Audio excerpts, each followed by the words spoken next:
quando vuoi, metti sulla slide. Now we have Professor Leila Floriani, who is talking about the topology-based approaches in visual analytics. Okay, thank you.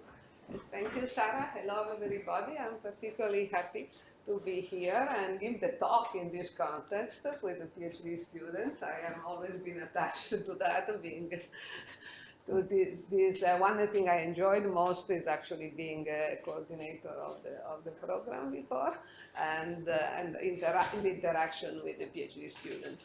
Okay, let me talk about okay, right now I'm at the University of Maryland College Park, working in a center for geospatial data science and another center that are information in applied computing, and work on some of the stuff. Let me give you, my talk will be a sort of very general talk. These are the group people that working with it, and these are very close collaborators, and then when I put down the list, I figure it out, everybody has been in my from a PhD student somehow. This is and we have much other collaboration. And Riccardo and Federico that are there were former PhD student here. And let me thank Sarah now, because she did already a talk here a month ago. So all the difficult job, she's done it already. So, and it will help a bit by keeping my talk at a more general level. And let me do my advertising that some of the stuff we will with Ulrico and Federico, actually mainly them with my help, a little bit of my help, will teach a PhD course in June on some of these subjects. Okay, our research area, people don't know, this is our traditional geometric modeling and processing of the group here, and the scientific visualization. And in the last few years, I've been getting interested myself within topological data analysis, starting a collaboration here with the Department of Mathematics and with the people from the Department of Mathematics at the University of Bologna. One of them is the co-advisor, Claudia Landi, of the thesis of Sarah. And actually, this is the thing that I really like to do it. And since myself, I started in graph theory a long time ago.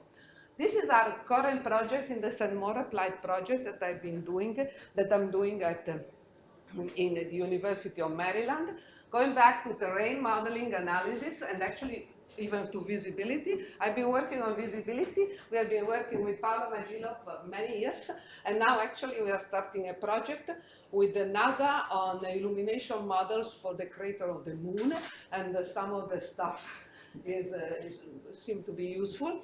And I will talk a little bit more about these two projects and then, and not at all on this last one, that seems not related, but actually all the ingredients that we see here, meshes and homology, is applied on that. I have a small funding from the College of Behavior and Social Scientists, and some connection with the people in government and politics, and we start doing something that actually in these days seem to be really something very fashionable, I would say. Okay. First of all, I put analysis in the top, but I could have even avoided it in a sense, because even for doing visualization, the thing is, the main ingredients are, we need to represent our data, especially if you want to visualize not something that is toy. Example, especially in this year of big data. And then there is a sort of transformation of data transformation that I was doing data analysis techniques, and then there is the third part that is rendering and interaction tools. By the way, we have a very nice talk that I unfortunately missed by our colleague Daniel Kaim, who is basically a fundamental figure in visual analytics, but where did it start from? It started from data management on data representation. By the way, I use data representation on management because we are interested in what database people call physical representation of data at a low level on that. Our work is not on that last part, but traditionally is one on data representation, data structure, and then we'll see which will, and in topology-based data analysis, that we started our interest because of visualization, but then we end up being interested in computation of this topological signature. Okay, maybe this is too simple where I start from, but let's say which kind of data we are considering. The data are data that are embedded in some 2D or 3D space, and I call structure the data. There are 2D, 3D images of grid, what they call raster data in the case of geographic data science. And the other standard data are point clouds that are set of scattered point 3D space. And I call them structure. This data can be static or time varying, so not only geospatial, but they should be spatial temporal.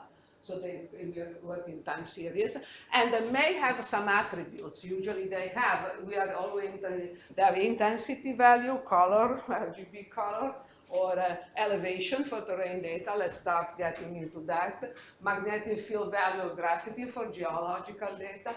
Some data we're working on, these represent temperature and pressure. And by the way, many times have several scalar field value associated data. That it was always the case. It's only now that people start discussing how we deal with multi-field data. But it has been. So this is, let's say, give an example, and actually an example that leads us to tell you about these projects. We are working on unstructured data that are LiDAR data. LiDAR stands for light detection and ranging, and is a technique that allow to sample these surfaces from the earth or from above. And this is, they call, you see, they have this ray that also penetrate vegetation, and then we'll get there in a moment about that. And there are a lot of, there is many modality. One is there are airplane flying. UAV means unmanned, out on vehicle drones, basically. And this is actually our data on this side that are acquired from drones. So you are getting much more precision, and there are other issues. The drones seem to be last fashion about, I learned from my remote sensing colleagues in the stuff that allow it, because you can fly lower and you get more details on the data. And also the other one are terrestrial laser scanners, like they have, this is typical of what has been done in 3D cities by Google, moving around. For forests, they do it. This is an example of data acquired from a terrestrial laser scan. In forests, apparently, probably it's difficult to move around. They have all these tripods that they move around technically more than a vehicle. For our point of view, what we're interested that we have X, Y, Z coordinate, we have attribute, reflectance, colors, and the other characteristic that the data sets are huge, hundreds of millions of points, and often very dense. So basically, there are a lot of data. And in these things, let me tell you what we are working on. We are actually on some of the data, in particular, and this I have a slide, we are working with colleagues from NASA, University of Maryland, in this new project they call JEDI. JD we will say, but JEDI I understood, of course, when they talk in English. Global Ecosystem Dynamics Investigation.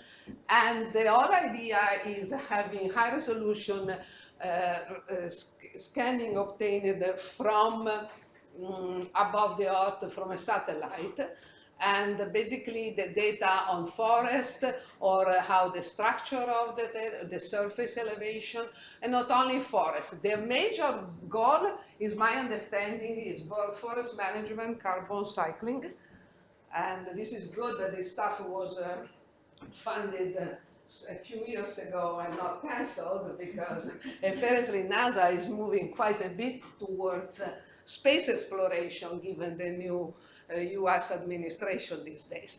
But so anyhow, we started looking at lunar also, just in case.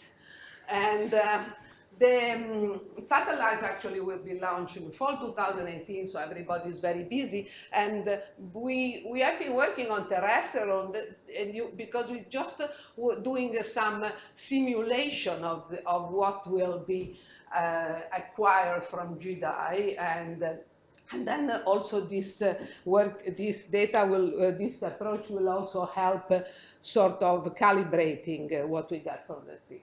So anyhow, so this is just an example of data. Our techniques are not so much data dependent, actually not at all. When we talk about the data representation, as I said I have images or I point data. Here we have point data. When I have point data, first of all, the point data have X and Y. In an image, you don't need to store X and Y. You have the intensity value can be an elevation, since I like to talk about the rates, but that's just an example, or in 3D. So basically, the topological structure of the connectivity structures is easier.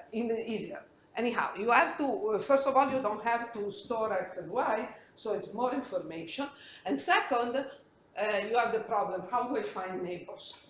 So one thing is, I get all these points, and I sort of organize what is called a spatial index. Basically, think about the 3D grids. People who really do spatial index, if I give this example, say, oh, it's very, okay, it's sort of primitive, but this is the idea.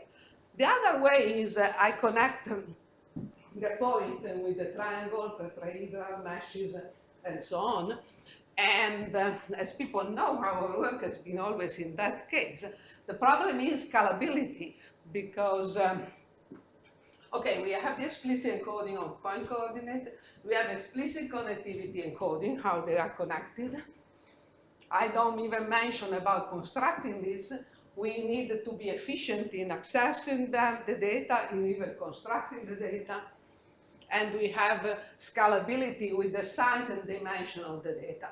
By the way, here already when we go to tetrahedral meshes, the things becoming a little bit more complicated. So this is our work. Our work is dealing with this kind of data and trying to push to how far we can go by also storing triangle tetrahedral meshes. And the work that has been starting with the thesis of Riccardo Fellegara, and we do it also with Kenneth Weiss at the Livermore, is trying to, using a very simple idea, implementation-wise, and then development-wise is much less simple than that. But the idea is simple. I try to represent mesh connectivity through decomposition.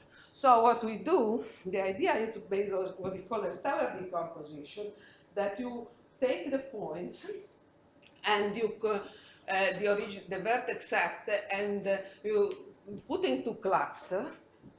And now I use the word simplex because that I needed. Simplex is a general word that it defines triangle in 2D, tetrahedron in 3D, and so on. I want to give the idea that we can go and so on somehow. And each simplex is associated with a cluster containing its vertices. So the idea is very simple. Where it's becoming a little, the whole point is there. How can I avoid I can do a compact representation in each, let's say there, how can do I put the coordinates? It's becoming, so this is the real issue here. And the idea is the following. You do local mesh processing in a streaming manner. What does it mean? That in each cluster, if you need more information, you construct locally and then you throw it away. Of course, there is a caching mechanism. I'm oversimplifying all that. So basically, that's the idea. Generation, local, application-dependent data structure at runtime. I'm talking about into cluster, and I'm showing you some picture Then we're talking about spatial instances of that. What does it mean? The spatial instance means that the clustering mechanism, I subdivide the domain of the points nested with the quad-tree, KD3, or the spatial instances. I don't know how familiar you are, but it doesn't sort of, I subdivide the space of the points. So the clustering is done by the spatial decomposition of the domain. At that point, I call them spatial indexes. And I am much more into that because for social network, we represent the click-based, the clicks in social network. I don't know how much you're familiar with that. And we are developing a non-spatial instance of this representation. But let me get out of that. Okay, the first thing is for terrain, the partitioning. Okay, in the terrain, what you have, x, y, and the elevation. So you can consider just the x, y subdivision. And this is, helps a lot from the, helps a lot actually implementation-wise. And we have been developed that for what they call digital terrain model and digital surface models. By the way, until I had to deal with my colleagues in remote sensing, I never really understood well the difference. The digital terrain model in which you represent the ground, the surface in which you can represent the surface. So it's sort of a blanket that you put, let's say, on a city, on a forest, and so on. And that is, but in any case, as far as we are interested, there are set of points with an elevation value, I mean. And we are right now capable, the software for that is on GitHub, out to 900 million triangle meshes. 900 millions means about 450 millions of points. Yeah, and this is at the 20 on a workstation. It's a good workstation, but still. It is about 30% more complex our data structure, and what we are doing is now distributed implementation. If I call implementation, it's a little bit, it's a complete new design. There are design issues there, it's not just in implementation. On a Spark cluster, because we have, this is actually our own, basically devoted to the group, or nobody much using it. And again, this is we do that.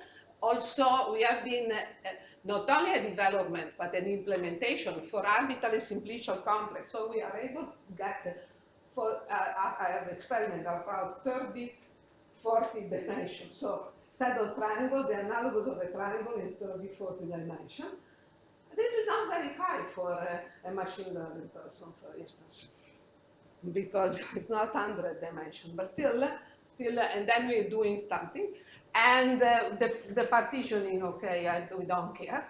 The 3D version of that, when I'm saying 3D version, this is just a 3D instance that we use the same software by instance on 3D. We are using for modeling the forestry, these three, when we have detailed information about the trees, so we don't have only the top of the tree and the ground information, but when we have, for drone that fly low, or for terrestrial, we have a lot of points, and so we compute 3D models of the trees, and this is what we use.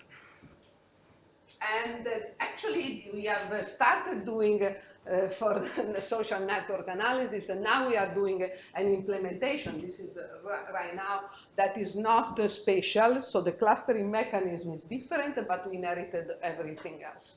Okay, it's pretty. Okay, this data structure is something that we have developed in the past, but not that we compare with ourselves. It's never a good idea to compare your work with your previous work. But what we did, I have to tell you that we showed in other paper that this is the more compact data structure available for simplicial complexes.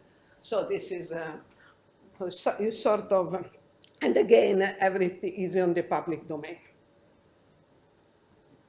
I should have finished already. Yeah, some minutes more. Some minimum. So actually, I will. Okay, now the topology-based analysis. That's actually the thing I like it more in some here. And what we're doing, what I'm saying in data transformation for visualization and efficient computation of signature. And here, why topology, I don't know if I need to tell you. Okay, topology is sort of giving invariants that are robust under continuous stretching transformation. We have a shape descriptor, I think. And this is a statement taken by a survey paper that which will collaborate it. What people use it in visualization to describe, organize data, provide structural overview. This is an example from connecting the critical points in a 3D molecule, but I can give you a simple example. If you take a terrain, you are interested in not looking at all the little details, but you are interested in the peaks, in the pits, in the valleys. That's the topological description. We all how they are connected. So, and this is the only way you communicate to people. And as a matter of fact, this is a big area in scientific visualization.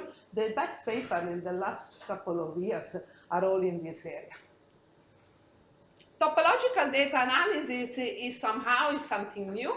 New, I mean, I don't know, the new from my point of view. It's 20 years old, I guess. Something that comes from something in between mathematics and computer science.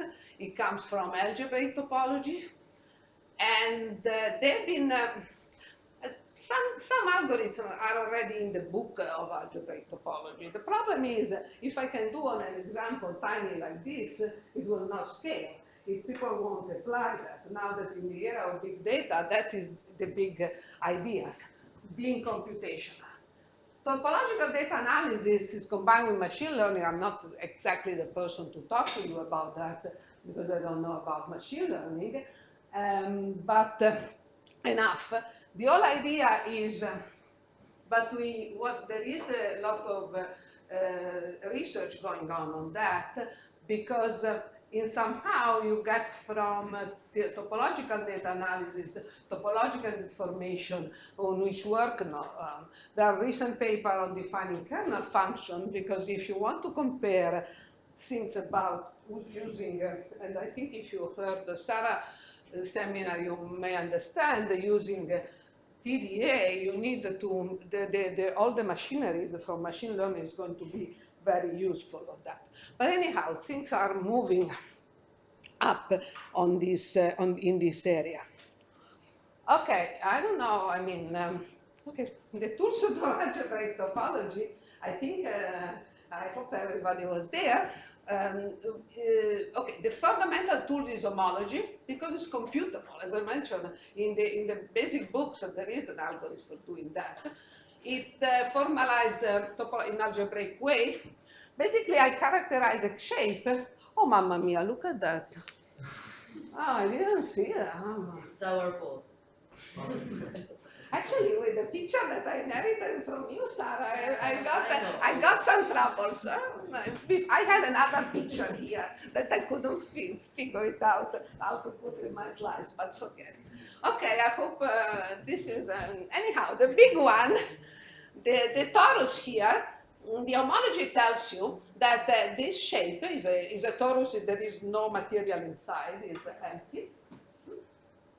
And it is only one connected component, so it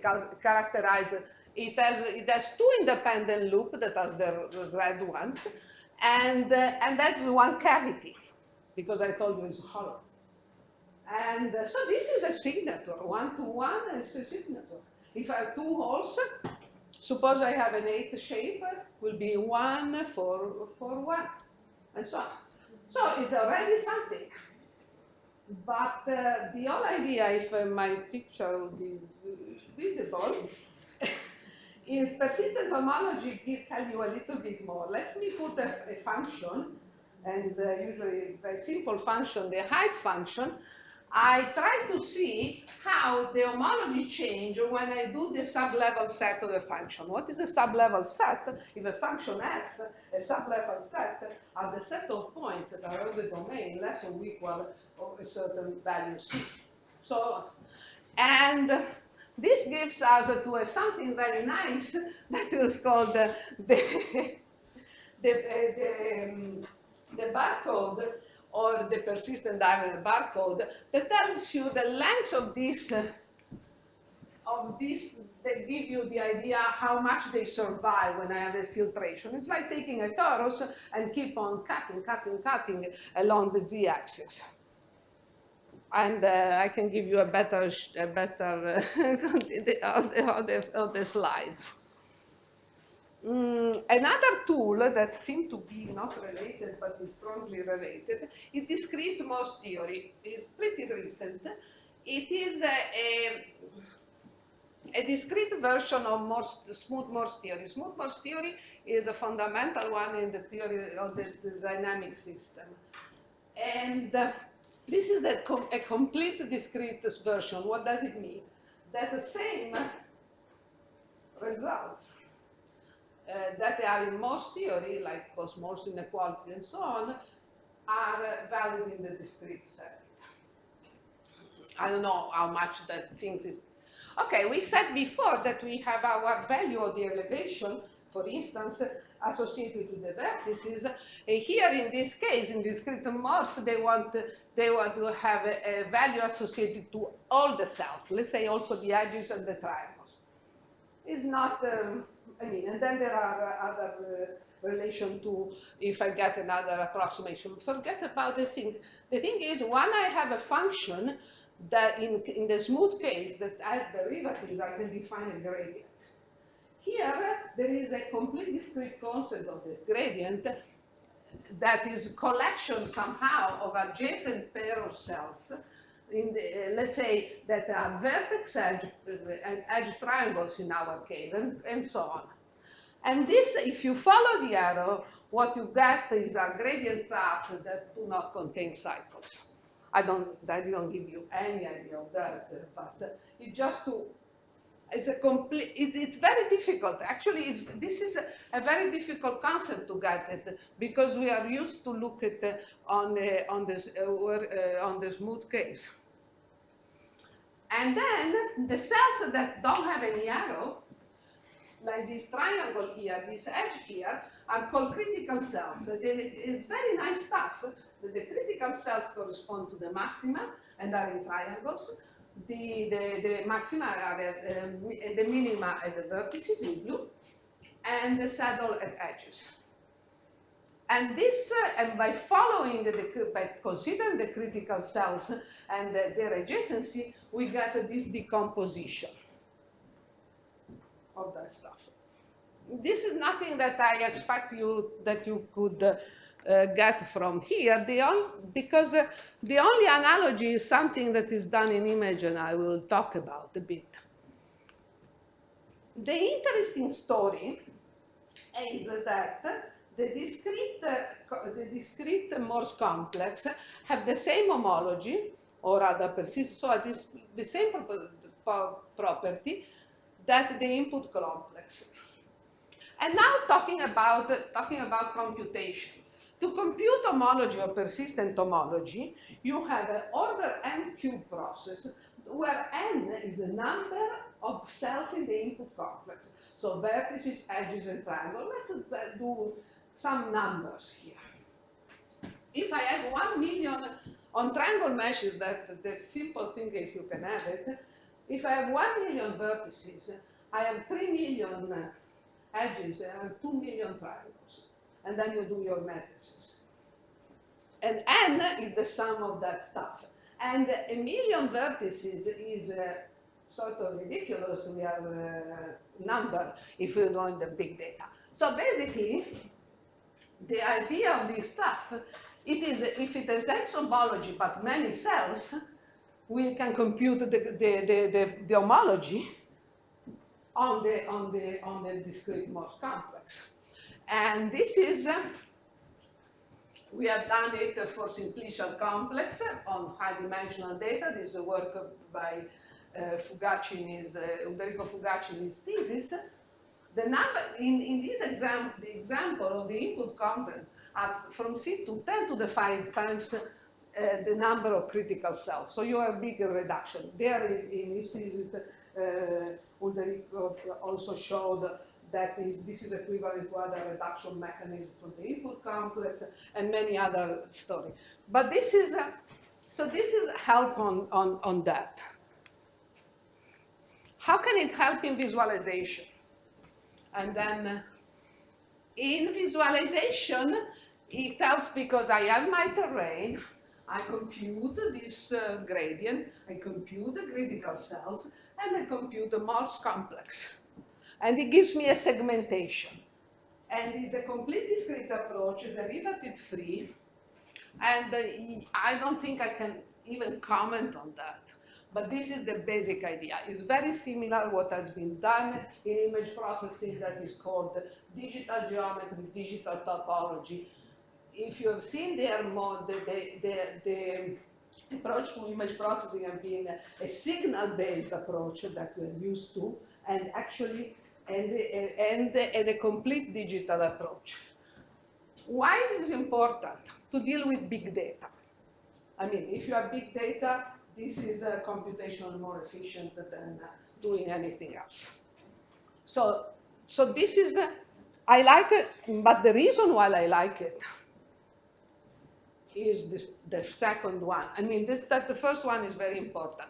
When you go to tetrahedral meshes, there was nobody able from 2D to tetrahedral meshes, nobody able to deal with anything of reasonable size that to do this segmentation. So everybody, all the community went to that. But the interesting thing is the data simplification and noise removal down through topological persistence. And this, and then I have to go back to actually Sarah talk because not much I said about that. But basically the critical points correspond to the bars of that barcode representation. And if the bar is very little, so 2 points, 2 critical points are very close to, they have a very close persistence, so you need a very close light, a very small, short light. This means there probably are noise, and then I can eliminate from that. This is actually, so we have done work, especially our work, just to give you the idea, is that people were able to do it on images, 2D and 3D. Then when you go to the images, say, oh, now if I have this irregular distributed point, how do I do it? And ourselves, let's say the work that we have done, for multifields, we started doing with images. Why? Because we don't have to deal with the topology or the connectivity of the data. And this is an example of a simplified case, and this is a 3D stuff that we have done simplification of that. There is also the PhD thesis of Federico Juricic was all on that simplification on all these things. Okay, here I think these things I think is the work that Sarah talked to you about. And what I meant to say, that she might not have said, that this is actually very hot topic, mostly both in topological data analysis and data visualization. Why? Because the data are equipped with more than one scalar. And so people, what have been doing before? Okay, I study one. You need to study correlation of that. And her work on multi-persistent homology, it leads to a tool. I mean, there is all the theoretical aspect, but let me emphasize the computation. Now we have a tool that does some preprocessing and allows us to compute multiple system homology on, again, something reasonable. So the idea, because this is an important step to make these tools usable. The big thing here is the post-processing, how I compute the persistent module. There are an approximation. There are techniques that has been applied in the thesis. Here there is room of improvement. I think she agrees with me. And there is an interesting aspect on the relation between here and this and machine learning. An interesting problem, open problem, how I define a kernel in this case. Kernel function here would be even more useful than even before. From the visualization point of view, we have done some stuff. And this is on atmospheric data. Note that our first implementation was on grids, and also this is part of a co-project that we have with our colleagues in atmospheric and the ocean department. This gives try to see that we get some critical cells. How can we? But what I'm saying here is completely.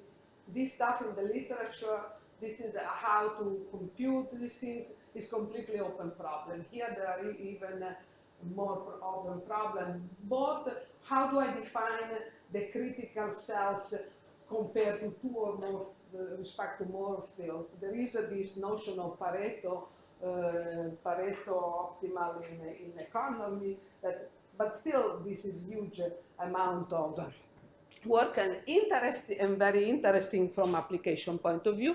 Let me conclude in doing that. We have been working, as I mentioned several times, on this massive scale remodeling and reconstruction with huge points, noise, and incomplete data.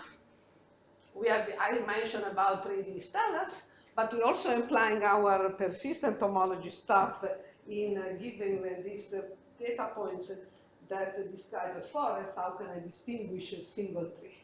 And so you see, that's just to this concludes my presentation. You see, this stuff is if you know how to use it,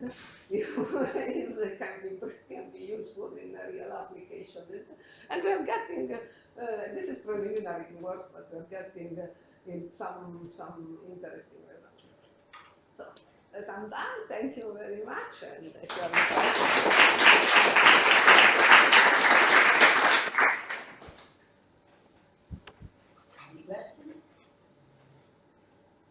I have a very small curiosity. I don't know if it's small. I should know maybe because I remember Federico's thesis. But I was wondering if there is any inherent multi-resolution or multi-scale concept that you could embed within topological tools. Well, the topological, actually, we have been doing something is that we do multi-resolution representation in which you have a simplification of the underlying geometry, simplification of this topology at the same time, and getting operation that is simplified data respecting the topology, and so we got sort of we call geometric topological multi-scale approach on these things. And yes, that's what we be interested also doing on other kind of models that we have been developed before for at this point not irregular, but for triangle-based but gridded models. That it will be, yeah, but that is what we have been doing on that. And going to 3D is we don't know how to do it actually, because we have troubles in actually Federico is working in Graz on a similar problem. We don't know how to with Kerber also, Michael Kerber. We don't know how to simplify in a way to maintain the gradient. Things are becoming much more, really more, much tougher. I have a question regarding this topological abstraction. Yes. So you have some geometric object, yes, and then you compute this homology numbers. But now, suppose that the geometric object, for example, is a 0, but if you deform it, could be very close to an 8.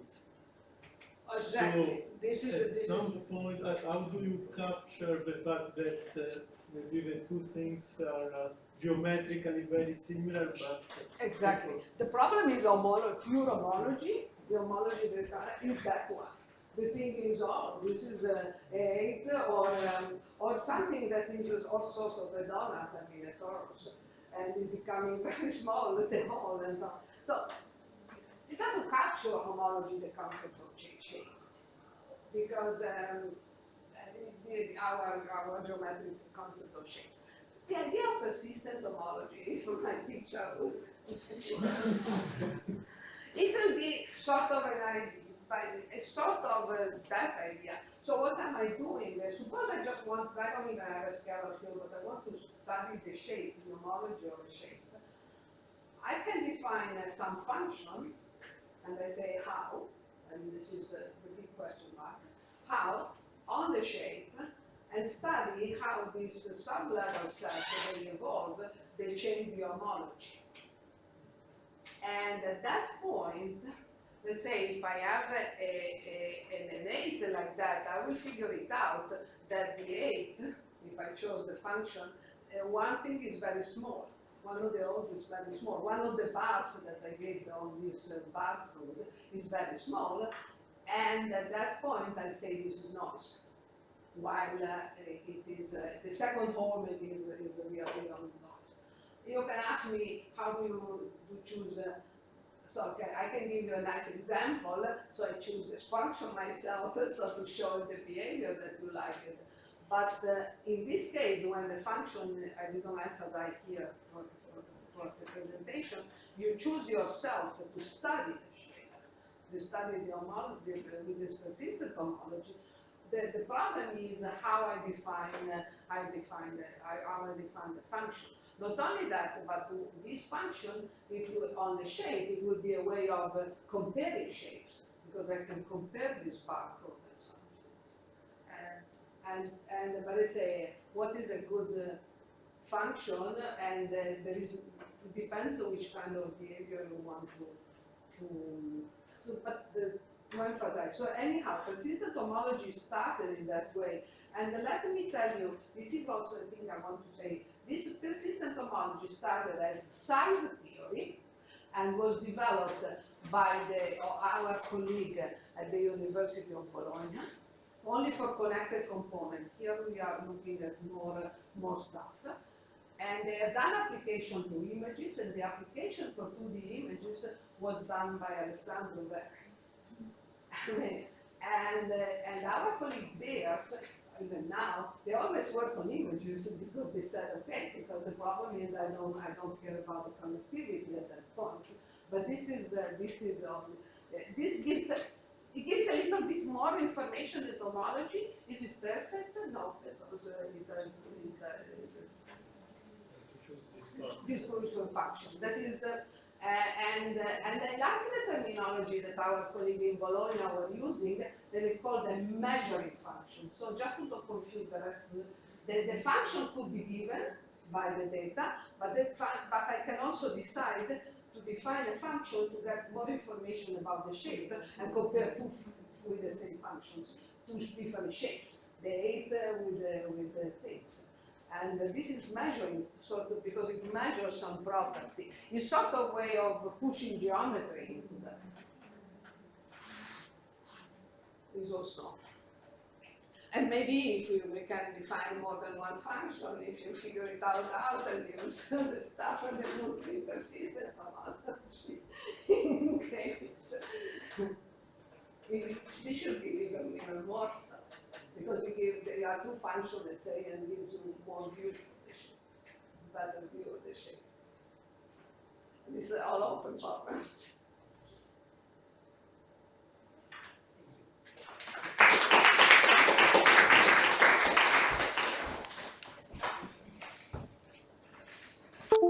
Prendo questo. Non avevo